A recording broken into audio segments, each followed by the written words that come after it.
Ya,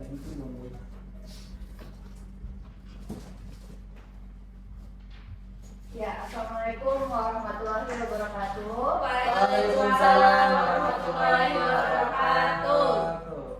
Ini kenapa kedengarannya kayak lemas banget ini? Atau karena Ngantuk, ngantuk? Sudah sore, Bu. Sudah sore, jadi ayo salam aja. Assalamualaikum warahmatullahi wabarakatuh. Waalaikumsalam warahmatullahi wabarakatuh. Ya, jadi hari ini kan kita belajar mata pelajaran sejarah. Nah, sebelumnya kita absen terlebih dahulu ya. Ya Bu. Yang Ibu panggil namanya berdiri dan tolong sebutkan suku kalian dari mana. Oke? Yang pertama Ida.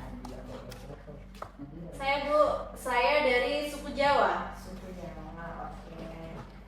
Yang kedua Kamal. Saya, Bu. Saya dari Pontianak, Bu, suku Melayu, Bu. Oh, suku Melayu. Oke.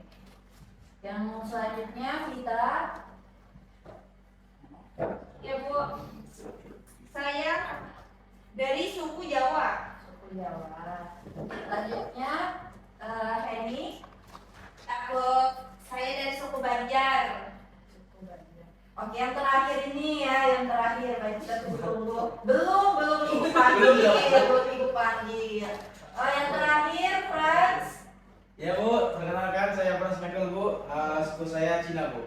Oh, Cina. Koko dong, Koko Betul. Cina. Oh, oke. Bukan coklat. Jadi, ayo tenang dulu ya, tenang dulu. Kita mau belajar dulu tes dulu. Halo. Oke, kita sudah siap ya. Iya Bu. Karena ini sudah sore juga, sudah pasti kalian juga capek juga ya, sudah Iya, Bu. seharian belajar. Karena kita belajar tentang sejarah, jangan dibawa susah ya. Iya, Bu. Kita bawa enjoy aja belajar sejarah. Kita belajar sejarah bukan seperti belajar ilmu eksak seperti matematika, fisika, dan kimia.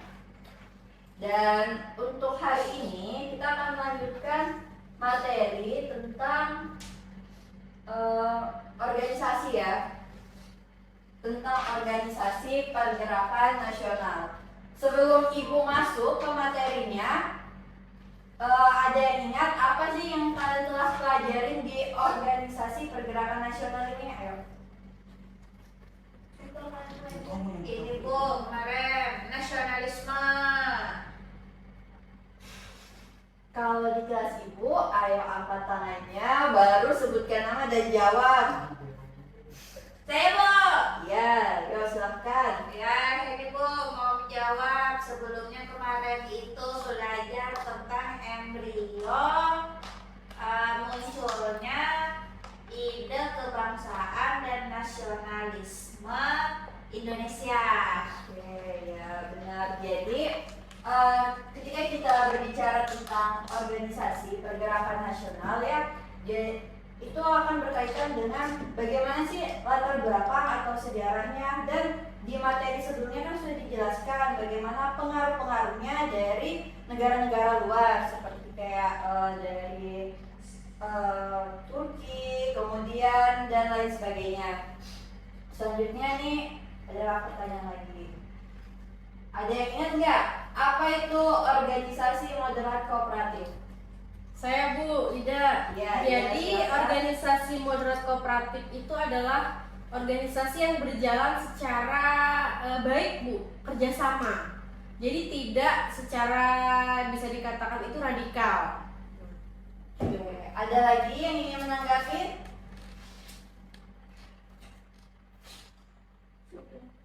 Hening, diam. Ini antara tahu atau tidak tahu? Lupa-lupa ingat Bu. Iya.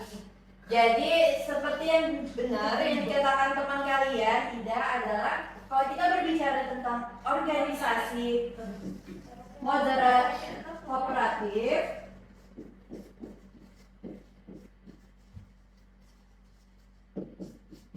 itu Dari sisi strateginya adalah pendekatannya dilakukan secara halus. Jadi kalau kita lihat ada yang dilakukannya secara luar, melakukan dengan aksi nyatanya dengan keras, itu disebut radikal kooperatif. Sedangkan kalau kita berbicara tentang moderat kooperatif, dia dilakukannya secara perlahan, halus pendekatannya, seperti ya misalnya kalian dengan teman kalian pendekatannya secara halus, mendekatinya tidak terburu-buru seperti itu. Jadi untuk agenda kita hari ini, kita akan belajar tentang menelaah salah satu organisasi pergerakan, yaitu organisasi Budi Utomo, ya. Kemudian kita akan diskusi. Jadi bukan cuma ibu aja yang ngomong di sini, kalian juga harus ngomong. Jadi supaya kita sama-sama dong, sama-sama bekerja sama, ya kan. Kemudian yang ketiga adalah ketika kalian sudah berdiskusi, ibu akan meminta kalian untuk mempresentasikannya. Jadi bukan hanya cuma belajar secara pengetahuan, tapi kalian juga bisa belajar melatih rasa percaya diri, kemudian untuk membangun komunikasi dengan rekan-rekan sekelompok kalian, dan yang terakhir kita akan refleksi pembelajaran.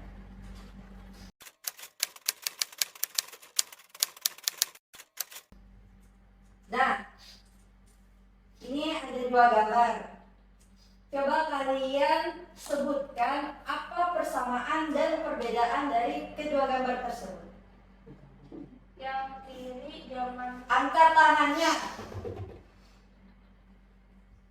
Bu, gambar 1 itu zaman dulu Bu, tahun 1900 berapa ya, Web? Belum 90-an lah itu Bu, belum. Karena masih hitam putih. Terus gambar kedua ini udah modern dia. Sudah ada gambar berwarna. Terus bangunannya juga bangunan modern. Seperti itu Bu. Terus persamaannya? Nah, sama foto Bu. Oke, Ini ya. persamaannya itu dia sama ada dari orang luar, ada bule-bule gitu, sama orang Indonesia, sama-sama duduk di situ, sama-sama berpose di foto itu. Itu Bu. Perbedaannya yang satu kayaknya lebih ke pendidikan, gambar duanya kayaknya lebih ke budaya gitu, kerjasama budaya kali. Ya, ada lagi yang mau menanggapin? Atau Franz mau menanggapin? Ya Bu. Menurut Franz apa ini persamaan dan perbedaan? Kalau untuk perbedaannya Bu, yang pertama itu dua waktu yang berbeda. Terus? Antara masa lalu dan masa kini. Kemudian untuk persamaannya itu kemungkinan sama-sama berlatar belakangkan sekumpulan orang yang menggunakan ciri khas daerah sendiri. Oke. Ada lagi? Dan saja Bu. Oke. Tepuk tangan dong buat teman-temannya. Karena sudah berani, ini apresiasi karena kalian sudah berani untuk menyampaikan pendapat. Salah benar itu urusan belakang. Oke. Tapi sifat salah terus Bu. Jangan begitu, yang penting berani tampil. Nah, jadi karena kita akan belajar tentang Budi Utomo, Ibu akan menjelaskan secara singkat saja dan selebihnya nanti kalian cari bersama dengan rekan sekelompok kalian. Jadi sebelumnya kan pada materi pembelajaran yang lalu ada menyinggung tentang materi Budi Utomo. Nah, Budi Utomo ini merupakan organisasi yang pertama berdasarkan catatan sejarah ya. Walaupun ya kalau misalnya kalian membaca lagi ada beberapa pro dan kontra antara apakah Budi Utomo ini sebagai organisasi pertama atau bukan. Jadi Budi Utomo itu didirikan pada tanggal 20 Mei 1908, di mana tanggal 20 Mei itu merupakan hari kebangkitan nasional. Nah, lokasi tempatnya didirikan di Batavia atau yang kita kenal sekarang Jakarta. Jakarta. dan pencetus pendiri organisasinya itu adalah Dokter. Wahidin Sudiroso. Sudiroso. benar sekali ya. Dan latar belakangnya. Nah, kalau kita berbicara latar belakangnya, memang ini kan panjang sekali ya kalau kita bahas. Tetapi Ibu mencoba untuk mengambil poinnya saja, di mana latar belakangnya itu merupakan salah satu dampak dari politik etis. Nah, ini kan sudah kalian pelajarin tuh pada materi sebelumnya tentang kolonialisme dan imperialisme dari politik etis. Nah, apa sih yang kalian tahu hubungannya antara politik etis dengan munculnya Budi Utomo? Saya Bu, Iya, Ida silakan. kalau politik etis itu adalah politik balas budi yang dilakukan oleh orang-orang Belanda untuk Indonesia Bu. Jadi hubungannya dengan Budi Utomo ini karena Belanda itu memberikan pendidikan kepada orang-orang Nusantara, lalulah lahirlah orang-orang terpelajar dan terbentuknya itu Budi Utomo. Benar. Bujur sekali jawabannya. Tepuk tangan dong buat temannya. Ada lagi yang ingin berpendapat? Mama? Atau Vita? Tentang Budi Utomo, Bu. Iya. Kenapa kok bisa sih dia merupakan salah satu dampak dari politik etis? Kenapa? Karena Budi Utomo itu Bu, lupa Bu. Bu, namanya Bu. Iya, ini. Nah, mungkin Bu karena Budi Utomo itu organisasi pertama yang secara tidak langsung dia ikut juga menjalankan apa dari menyesuaikan kebijakan dari pemerintahan Belanda pada saat itu.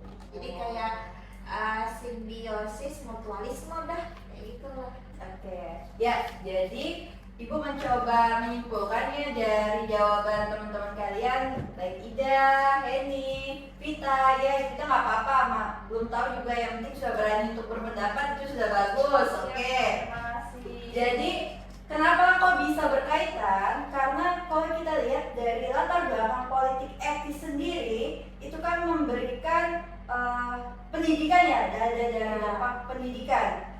Adanya muncul golongan-golongan terpelajar. Nah, dengan adanya munculnya golongan terpelajar, secara tidak langsung adalah latar belakangin berdirinya organisasi Budi Utomo. Nah, karena Ibu sudah menjelaskan secara singkat, untuk lebih pemantapan lagi, mari kita nonton video.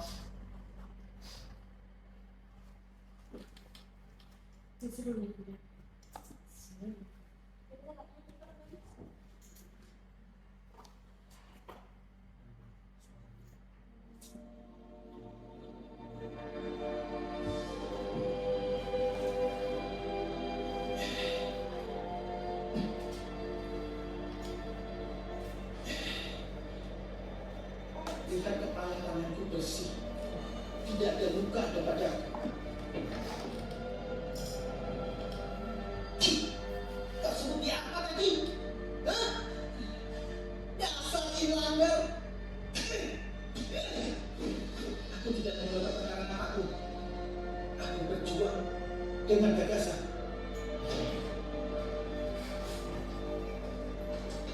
Ini adalah materi soal anatomi otak. Semuanya perhatikan.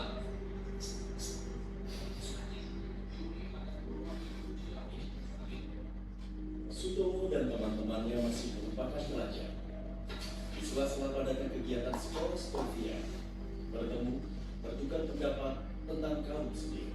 Tulis untuk pendidikan dan kebudayaan. Benar-benar. Memang harus mulai dari pendidikan. Sekaligus, kita akan bekerja sama dengan siswa sekolah lain, seperti Quick School dan sekolah lain juga.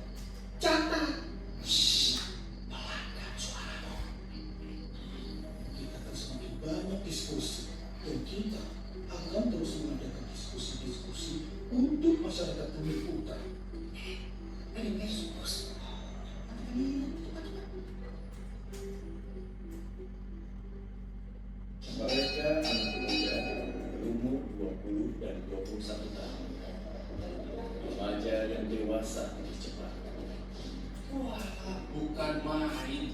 situasi Hindia semakin buruk saja. Langsung kita bagus. Tulis tulis sampai tuntas. Kalau sudah jadi, akan kita terbitkan di mana? Mungkin Bapak tidak setuju sport atau di lokomotif, tapi ya masih belum sempurna benar. Tulis juga loh. Masa distopia tidak satu pun perempuan? Model dari mana? Kalau pada visi, langsung eksekusi. Lihat Raden Ajeng dan Jepang, dia itu langsung mengajar. Untung ada kamu. Kamu akan pastikan semua tertib, mulus seperti jalanannya Panarukan. Nah, Gunawan, dia juga bisa diandalkan kalau memang harus berdebat. Nah, anyway, Sutomo kita taruh paling depan. Nah, lalu siapa tangan kanannya? Itu tuh, pilih saja Sulaiman. Hah? Aku? Iya Sulaiman, cocok itu. Tidak ada yang lebih berani dan memang nekat daripada kamu, Man. Tidak perlu juga kau takut nilaimu jelek. Cocok tuh Sulaiman. Baiklah, aku akan jadi wakil ketua. Suwarno, kamu sepertinya cocok jadi komisaris. Iya setuju. Sudah lengkap berarti kepengurusan kita. Nah setuju. Cocok. Jadi, mau kita namakan apa? Iya ya kali. Kita nggak ada ide sama sekali. Sudah. Nanti kita pikirkan bersama. Kenapa kau melamun? Ada yang mengganggu? Iya banyak hal. Bukankah aku sahabatmu? Tentang perkumpulan ini, Aku tahu kita harus bergerak. Tapi kita masih pelajar. pendidikan dan kebudayaan, seperti katamu, sudah mulai dari situ. Pelan-pelan, dan kita akan gelisah sama-sama. Berbagi gelisah. Seperti kita gelisah di Sofia ini, selalu diawasi dengan Supus. Jadi, mau kita namakan apa? Budi Utomo. Bagaimana? Bagus itu Budi Utomo. Namanya bagus. Itu aku pula yang mengusulkan. Baiklah kalau begitu. Kita namakan Budi Utomo. Akhirnya, kita punya nama. Nah, jadi dari kalian menonton video singkat ini tentang latar belakang Budi Utomo, poin pentingnya adalah Pendidikan dan kebudayaan. Nah, tadi kan di awal Ibu sudah menanyakan kalian dari suku Apa? yang berbeda-beda, beragam, ada yang Melayu, Cina, kemudian dari Jawa, Banjar. Nah, ternyata kebudayaan ini sangat berpengaruh dan berhubungan tentang pendidikan. Salah satunya adalah munculnya organisasi Budi Utomo. Nah, karena kita membahas tentang hari ini pendidikan dan kebudayaan, Ibu ingin ada tugas nih, tugas kelompok. Sabar ya, sabar. Nah, karena ini berlima, jadi ada yang berdua, ada yang bertiga, ya. Franskan dari Cina berpasangan dengan Kak Heni, Ibu dari Banjar, kemudian Ida dari Jawa. Kamu tadi dari mana ya? Melayu. Ada Vita Loka juga dari Jawa. Jadi tugasnya adalah kalian identifikasikan, diskusikan bersama anggota kelompok kalian dampak dari adanya organisasi Budi Utomo di zaman sekarang dan berikan satu contoh organisasi yang berasal dari daerah kalian. Sekarang. Oke. LPM Laskar Pemuda dan 2 menit ya, dikasih waktunya.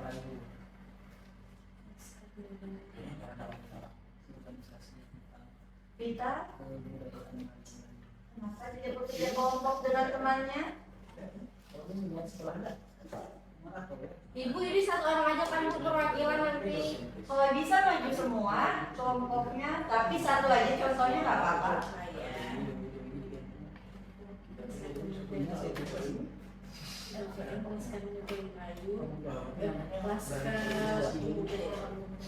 Gimana kelompoknya Franz sudah? Bentar lagi Bu. Saya bentar, Bu. Kelompoknya Ida gimana? Masker pemuda Melayu itu kepala Kan perkumpulan. nanti ibu suruh maju. Sudah atau belum? Sudah. Kalau kayak gitu kelompoknya Ida duluan yang pertama maju, silahkan. Semua dong. Aku lapor.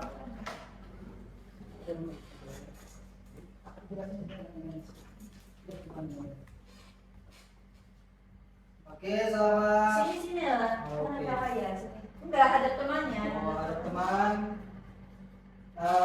Selamat sore teman-teman. Sore. Di sini kami akan menjelaskan tentang organisasi yang bersifat kesukuan atau kedaerahan dari kelompok kami. Kami memilih tentang LPM. Di Pontianak itu ada namanya LPM, Laskar Pemuda Melayu, di mana organisasi ini menghandle tentang budaya-budaya Melayu, pemuda-pemuda Melayu itu melestarikan budaya-budaya Melayu yang ada di Pontianak sana. Karena dengan adanya LPM ini jadi wadah untuk para pemuda-pemuda Melayu melestarikan budaya semacam tari japit, berpantun atau tundang, berpantun sambil berdendang gitu pada orang Pontianak. Jadi dengan organisasi ini budaya Melayu tetap terjaga dan terlestarikan di era modern sekarang ini. Seperti itu. Ada tambahan? Jadi saya menambahkan sedikit dengan adanya dampak dari organisasi Budi Utomo ini juga melahirkan kaum-kaum yang terpelajar, dan di era sekarang ini dibandingkan dengan zaman dulu itu masih sedikit orang yang bisa dikatakan sekolah atau menuntut pendidikan tinggi. Berbeda dengan sekarang ini, yaitu para pemuda-pemuda di Nusantara ini dia sudah pemikiran itu sudah maju atau dia menjadi kaum-kaum yang terpelajar gitu Bu. Gimana? Sudah? Sudah, Bu. Oke. Kelompoknya Franz? Tunggu, belum ibu suruh maju. Jadi beri tepuk tangan dong buat kelompoknya. Terima kasih, kita akan duduk kembali.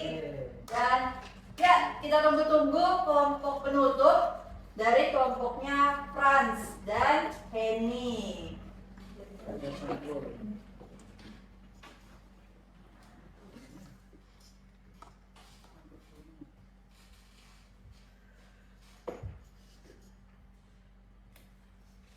Baik, sebelumnya terima kasih untuk Ibu Rangga yang telah memberikan kesempatan kepada kelompok kami. Di sini kami akan sedikit berdiskusikan tentang dampak dari organisasi Budi Utomo di zaman sekarang, kemudian contoh organisasi yang berasal dari daerah sendiri. Nah, di sini kalau untuk dampak dari organisasi Budi Utomo itu yang pertama membuat timbulnya semangat kepada kaum-kaum yang untuk sekarang untuk berani mengeksplorkan diri ke dalam suatu wadah yang istilahnya berada dalam suatu kesamaan dengan pemahaman yang bersama. Nah, begitu juga dengan adanya organisasi daerah. Kalau di daerah saya itu ada namanya Kerukunan Keluarga Tionghoa. Jadi Cina ya? Nah, Iya, kakak di Cina. jadi kebetulan karena di daerah saya itu berada di Lautan Melayu, jadi alangkah istilahnya organisasi kami ini tadi untuk mempertahankan budaya yang ada. Jadi budaya-budaya Chinese seperti barongsai, Imlek tetap dirayakan seperti itu, Bu. Ada tambahan? Ya, kalau tambahan dari saya tuh karena saya dari suku Banjar, jadi di Banjarmasin itu ada yang namanya pawadahan sasirangan. Nah, biasanya mereka ini dibentuk dari finalis Nananggaluh yang ada di daerah tahuninya mereka bikin organisasi yang akan membawa pemuda-pemuda di Banjarmasin buat mengenal budaya saksirangan. Yang contohnya seperti yang saya pakai ini, Bu. Masya Allah. Bagus, iya. Terima kasih loh ya, sudah bagus sekali jawabannya. Dan menarik sekali loh dari kelompoknya Frans itu Cina ya, jauh-jauh ya. Terima kasih sih Ibu. Iya, Koko Frans berarti ya panggilannya. Koko Frans. Itu makanan dong, Oh, iya. Koko Frans. Oke, tepuk tangan dong buat kelompoknya. Terima kasih Ibu. Kenapa? Itu nggak muat atau gimana? Jangan ada ibunya. Iya, itu beli nggak boleh, Bu. Bukan dari kesempitan kan, anunya ini yang mau lewat. Oke, jadi karena tadi sudah menyebutkan ya tentang dari daerah kalian masing-masing, yang dari kelompok sini ada dari Pontianak dan di sini memberikan contoh Cina dengan Banjar. Jadi kesimpulannya adalah dari organisasi Budi Utomo itu telah memberikan dampak yang sangat besar bagi perkembangan organisasi di Indonesia. Hal ini pun terlihat sampai sekarang. Buktinya apa? Ya seperti kalian jelaskan tadi, ada contoh-contohnya dari Pontianak ada, dari Cina ada, bahkan sampai sekarang dari Banjar pun ada. Dan itu merupakan dampak dari adanya organisasi Budi Utomo. Bukan cuma Budi Utomo, tapi organisasi sebelumnya. Dan ya sepertinya pembelajaran kita untuk hari ini sampai di sini dulu. Jadi intinya adalah pendidikan dan kebudayaan, dan kalian sebagai generasi muda harusnya tentu melestarikan kebudayaan kalian, salah satunya dari organisasi. Jadi pembelajaran kita hari ini dicukupkan sampai di sini. Kalaupun dalam penyampaian Ibu terdapat kekurangan atau kesalahan, mohon dimaafkan. Ibu akhirin, wabillahi taufiq wal hidayah. Wassalamualaikum warahmatullahi wabarakatuh. Waalaikumsalam warahmatullahi wabarakatuh. Terima kasih Ibu. Terima